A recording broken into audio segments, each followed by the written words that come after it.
হুট করে ভোরবেলা হায়দ্রাবাদ চলে গেলাম। তো কেন হায়দ্রাবাদ চলে গেলাম জানতে হলে তোমাদের পুরো ব্লগটা দেখতে হবে।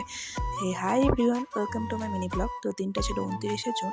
আমি একজন জিএনএম নার্সিং স্টুডেন্ট এবং আমি থার্ড ইয়ারের স্টুডেন্ট। তাই আমাদের কলেজ থেকে পড়ে গিয়েছিল ইন্টার্নশিপ পড়েছিল হায়দ্রাবাদে। তো আমাদেরকে সেখানে যেতে হতো, তার জন্য আমরা হোস্টেল থেকে বেরিয়ে পড়ি এবং ক্যাব বুক করে নিই। আমি আর আমার বেস্ট ফ্রেন্ড যাচ্ছিলাম, আরও আমার বন্ধু বান্ধবী ছিল, তারাও আসছে। এই তো আমাদের কলেজকে টাটা বাই বাই বলে আমরা বেরিয়ে পড়ি। সেদিন রাস্তায় জ্যাম না থাকায় আমরা খুব তাড়াতাড়ি স্টেশনে পৌঁছে গিয়েছিলাম। আমাদের ট্রেন ছিল দুপুর 3:50 এবং আমরা স্টেশনে মোটামুটি 12টা নাগাদ পৌঁছে যাই।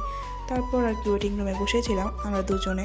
তারপর আমরা একটু লস্যি খেয়ে নিই, যেহেতু সকালবেলা কিছু খেয়ে বেরোনো হয়নি। তারপর স্টেশনের আশেপাশটা একটু ঘুরে নিই আমরা দুজনে মিলে।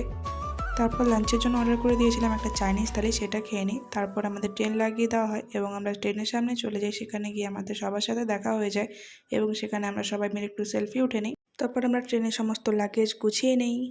দেখতে দেখতে আমাদের ট্রেনটা স্টেশন থেকে ছেড়ে দেয় এবং আমরা কিছুক্ষণ বসে গল্প করতে থাকি। তারপর ঘুমিয়ে পড়েছিলাম। ঘুম থেকে উঠে দেখি রাত হয়ে গেছে। তারপর ডিনারের জন্য খিচুড়ি নিয়েছিলাম, সেটা খেয়ে নিই। তারপর ভোরে নাগাদ আমরা হায়দ্রাবাদে পৌঁছে যাই এবং সেখান থেকে অটো করে চলে যাই আমাদের ইন্টার্নশিপের জন্য যে হসপিটাল দেওয়া ছিল সেখানে। এই হচ্ছে সেই হসপিটাল যেখানে আমাদেরকে 6 মাস কাজ করতে হবে।